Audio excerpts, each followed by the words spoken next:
ওহে মুসলমান দেখো তোরা পড়ো না কোরআন, শুনলে কত শান্তি পাওয়া যায়। কোরআন মধুর বাণী আমি যতই শুনি আমার মন ভরে যায়।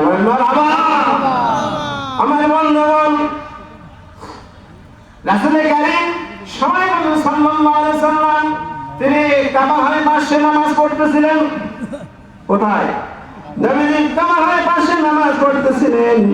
এমন সময় হযরত ওমর রাদিয়াল্লাহু তাআলা তিনি নবীজিকে আঘাত করার জন্য, মারার জন্য চলে গেলেন। কি করার জন্য? মারার জন্য চলে গেলেন। যে পিছনে দাঁড়িয়ে আছেন আল্লাহর নবী সাল্লাল্লাহু আলাইহি সাল্লাম তখন সূরা হাক্কা তেলাওয়াত করতেছেন। কোন সূরা?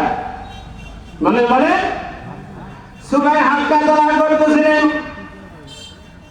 ওমর ফারুক রাদিয়াল্লাহু আনহু তখন তিনি ইসলাম গ্রহণ করেন নাই। গেছে কি উদ্দেশ্যে? নবীজিকে আঘাত করার জন্য, মারার জন্য।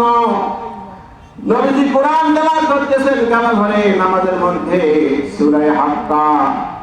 ওমর ফারুক চিন্তা করতেছে, দেখি আজ মুহাম্মদ সাল্লাল্লাহু আলাইহি সাল্লাম তাকে মনে হয় জেনে ধরেছে, না হলে এই কোরআন তেলাওয়াত করে কেমনে? জিন শিক্ষা দেয় এগুলি। কে শিক্ষা দেয়? জিন শিক্ষা দেয়।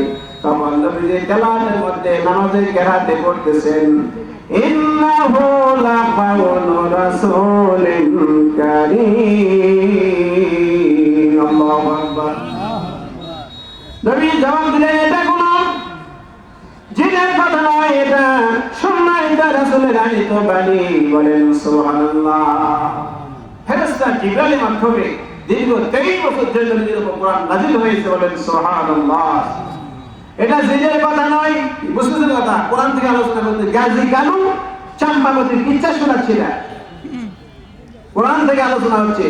যত কোরআন থেকে আলোচনা শুনবেন অন্তর নরম হবে, ইখলাস তৈরি হবে, আল্লাহ ভীতি সৃষ্টি হবে, বিনয় হবে, মানুষকে মহব্বত করতে শিখবেন, ভালোবাসতে শিখবেন। যত কিচ্ছা কাহিনী শুনবেন অন্তর পাথর হয়ে যাবে। জোরে বলেন নাউযুবিল্লাহ মিন যালিক।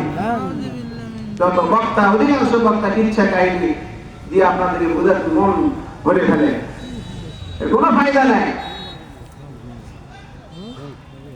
তাহলে নবী জীবন দিয়েছেন, নামাজে তেলাওয়াত করতেছেন, ইন্নাহু লাকাউলু রাসূলিন কারীম। এটা আমার কাছে আল্লাহর পক্ষ থেকে সম্মানিত রাসূলের আনিত বাণী। ওমর ফারুক বলতেছেন, জিন যদি মুহাম্মদ সাল্লাল্লাহু আলাইহি ওয়াসাল্লামকে শিক্ষা না দেয়, কোরআন না শেখায়, তাহলে আমার মনে হয় তিনি কবি হয়ে গেছে। কি হয়ে গেছে? কবি। তার কথা বুঝতেছেন? ওমর ফারুক বলতেছেন কবি হয়ে গেছেন। সঙ্গে সঙ্গে আল্লাহর নবী নামাজে তেলাওয়াত করতেছেন, ওমা হুয়া বিকাউলি শাইরিন কালিলাম মা তুমিনুন। আল্লাহু জামাত নবীর পক্ষ থেকে এটা কোনো কবির কথা নয়। তোমরা অল্প বিশ্বাস করে থাকো, এটা কবির কথা? কোরআন কি কবির কথা? আল্লাহ পাক সূরা ইয়াসিন বলেছেন, আমা আল্লামনাহু শিরা মা ইয়ানবাগি। আমি নবীকে কবিত্ব শেখাই নাই। কবিত্ব একটা প্রতিভা, কবিত্ব একটা মেধা।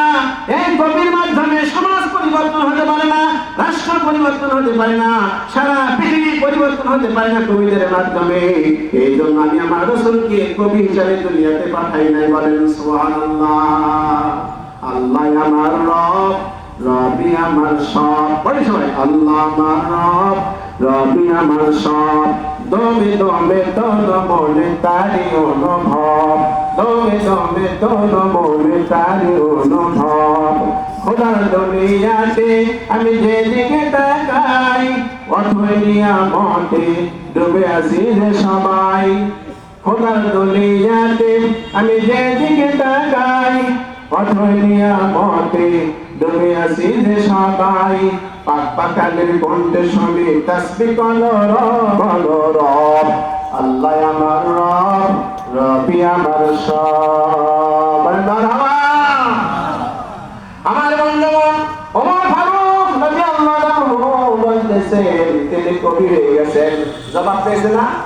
আল্লাহ বলেন আমি নবীকে কবিত্ব শিক্ষা দেই নাই, এটা কবির কোনো কথা নয়, কোরআন কোন নবীর কোনো কথা নয়। ওমর ফারুক বলতে তাহলে কবি যদি না তিনি গণক হয়ে গেছেন, না হলে এমনি কথা বলে কেমনে? জোরে বলেন আউযুবিল্লাহ। কি দোষ দিল? গণক হয়ে গেছেন।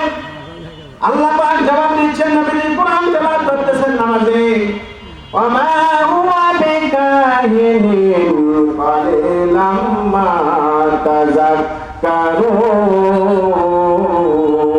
আল্লাহু আকবার।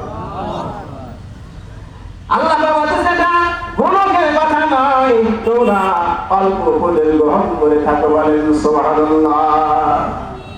তাহলে প্রথমে কি বলবো?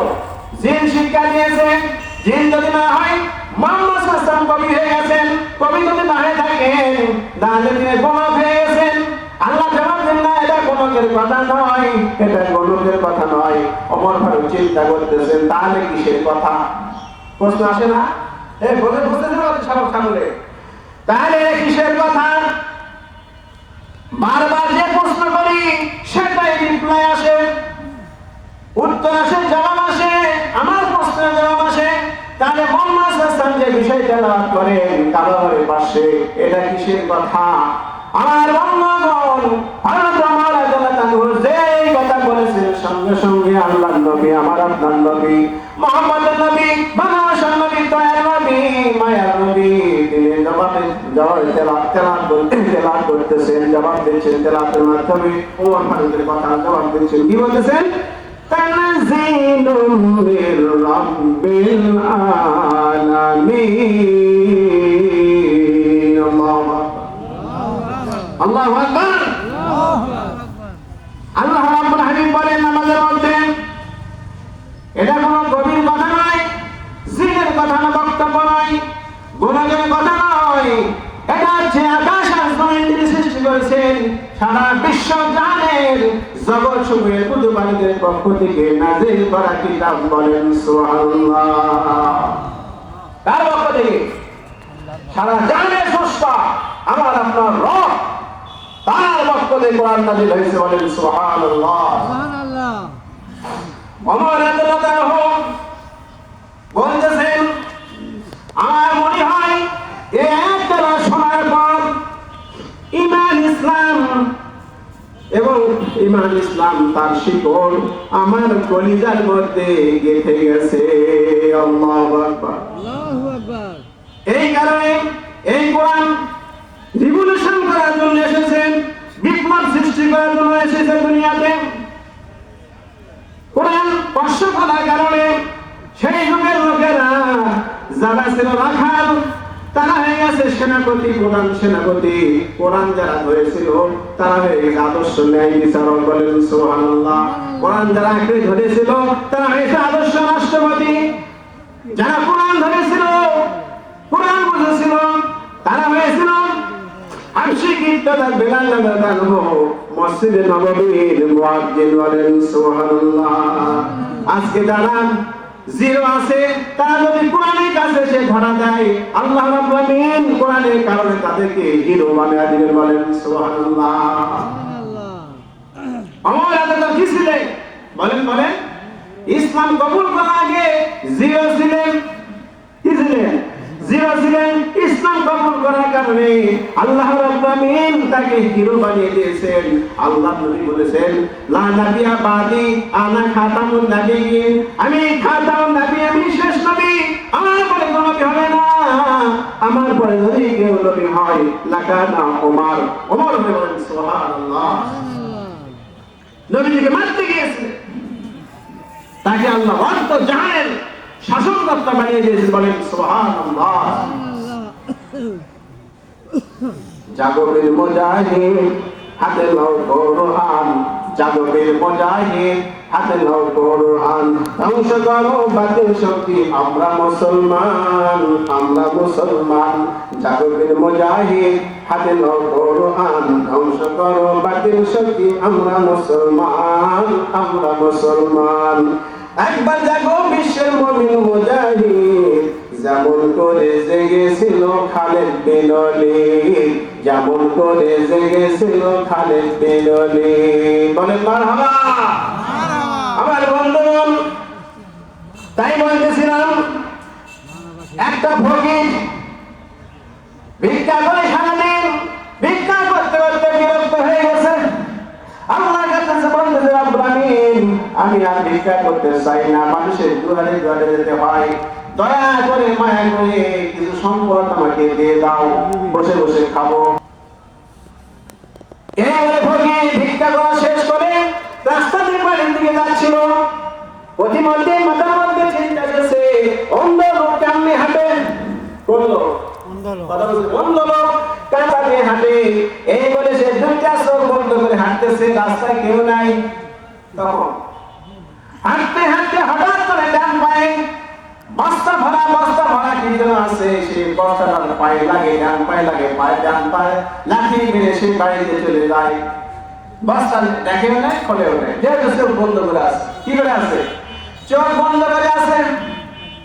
বাড়িতে গিয়ে হাত পা ধুয়ে খাওয়া দাওয়া করে আল্লাহ রাব্বুল আমিনকে ঘোষণা করতেছে, আল্লাহ আমার স্রষ্টা, আমার রব, আমি আপনার কাছে চাইছিলাম যে সম্পদ দাও, কিন্তু তো তুমি আমাকে দিলা না। সম্পদ পাইছে? পাইনি।